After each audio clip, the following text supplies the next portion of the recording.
Soma Intimates presents Boob Therapy with model Candace Huffine. The biggest problem is no one's wearing the right size. For years I thought I'm a 38 double D. Turns out I'm a 40 double D, and it makes all the difference in the world. Get in your chat and be like, ladies, when was the last time we all got like a fresh bra fitting? It's time, because it matters. And they might be like, girl, what's gotten into you lately? And you're like, my bra fits. I'm Candace Huffine, and this was my Soma Boob Therapy session. SiriusXM listeners get an additional 20% off. Use code SIRIUS20 in stores and soma.com. Try Angel Soft for your tushy. It's made by angels. Soft and strong, budget friendly. The choice is simple. A roll that feels like paradise, and always at a heavenly price. Angel Soft, Angel Soft. Soft and strong, so it's simple. Pick up a pack today. Angel Soft. Soft and strong, simple.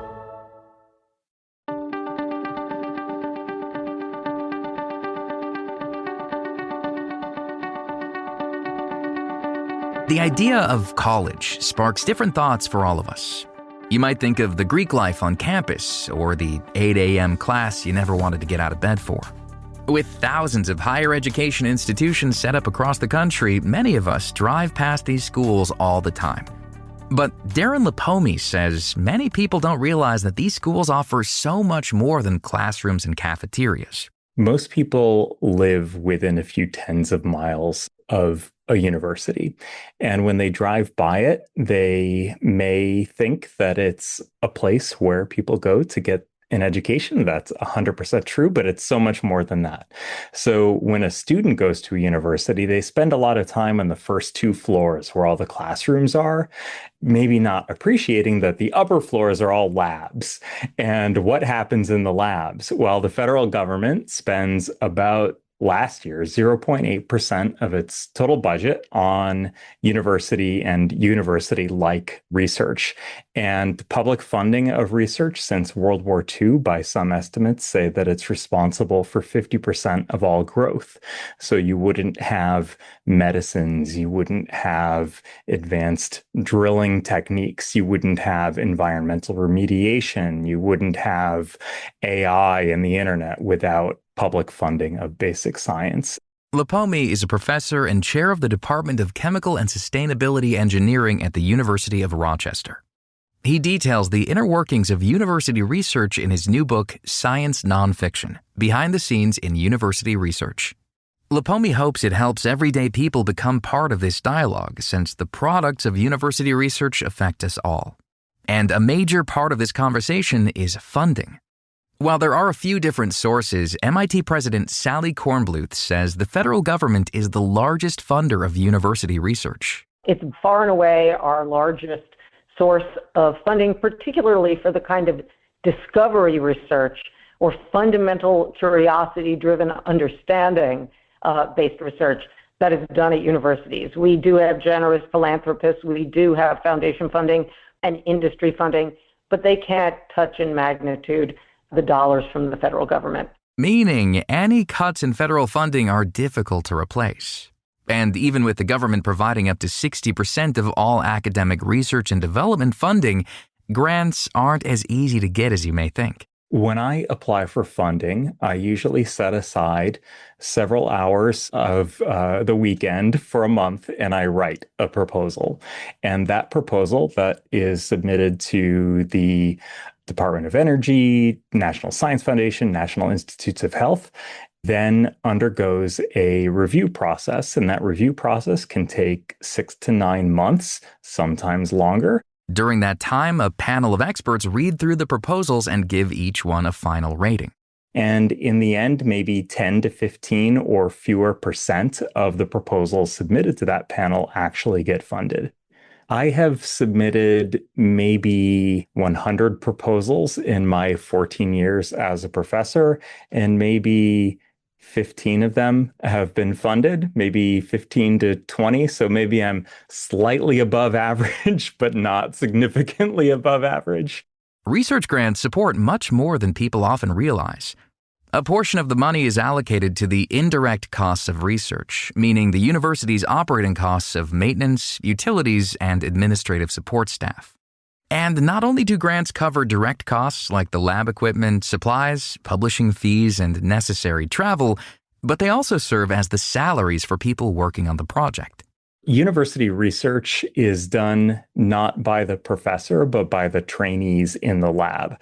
So the professor may read the literature and go to conferences and participate in the research activity that way, and also seed ideas, SEED ideas, give ideas to members of the lab.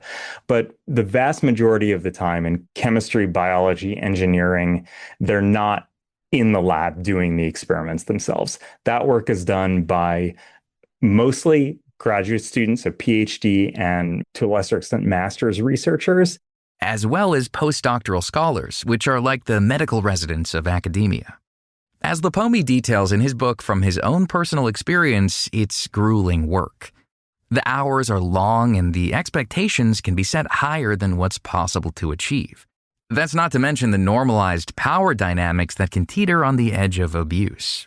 The issue of exploitation and the potential for abuse of trainees in certain research labs is one of the reasons why there has been a push among graduate students and postdocs to unionize across campuses. And for 12 years, I was at UC San Diego, the last 2 of which I was Associate Dean for Students in Engineering. And there was a strike during that time, in large part because of rising housing costs, but also because of issues in the lab like PIs withholding, documents needed for immigration status. And you heard all of these horror stories because it's quite an asymmetric power relationship in a research group. Considering all these factors, some people wonder if this process unfairly takes advantage of the trainees. As someone who's been on both sides of the system, Lipomi thinks it's important to put this experience into the context of a larger picture. Does the university exploit the trainees? Well, they certainly don't get paid very much. And so they might get paid $37,000 might be the median salary for a graduate student. They do get their tuition and benefits covered by the research grant. But I don't think that exploitation is the right framing. I think most scientists are like artists or writers or musicians. They do it because they couldn't see themselves doing anything else, even if at the end of the PhD or postdoc, their lifetime earnings potential will barely break even as compared to if they had never done extended training, because your time when you're young is worth more than your time when you're old because of compounding interest.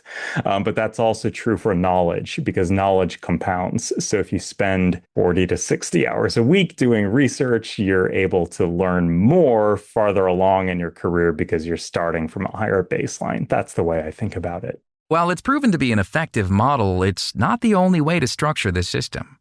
Lipomi says that in Europe, the PhD process is often quicker.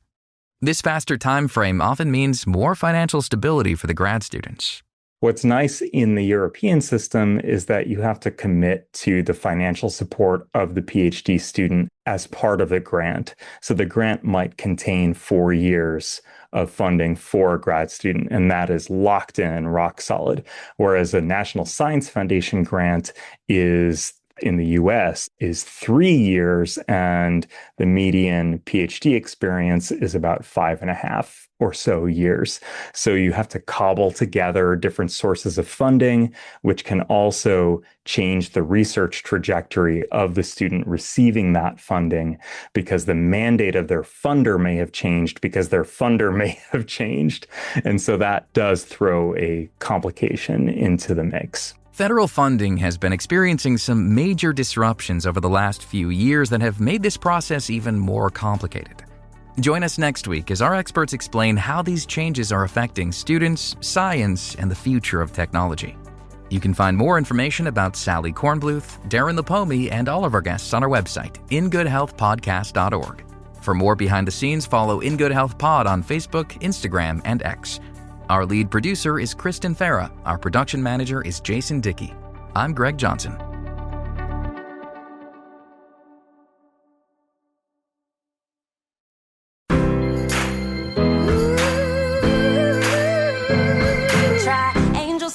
your tushy. It's made by angels. Soft and strong, budget friendly. The choice is simple. A roll that feels like paradise, and always at a heavenly price. Angel soft, soft and strong, so it's simple. Pick up a pack today. Angel Soft. Soft and strong, simple. Each week on the Viewpoints Radio podcast, you'll hear from our leading experts on an important topic within education, history, society, psychology, and more. As one researcher puts it, nobody waves, but everyone waves back. Once you do offer that initiation and that opportunity, people are more willing to connect with you than you think. Viewpoints Radio podcast is produced by our team of award-winning journalists. Subscribe today by searching Viewpoints Radio wherever you listen to podcasts.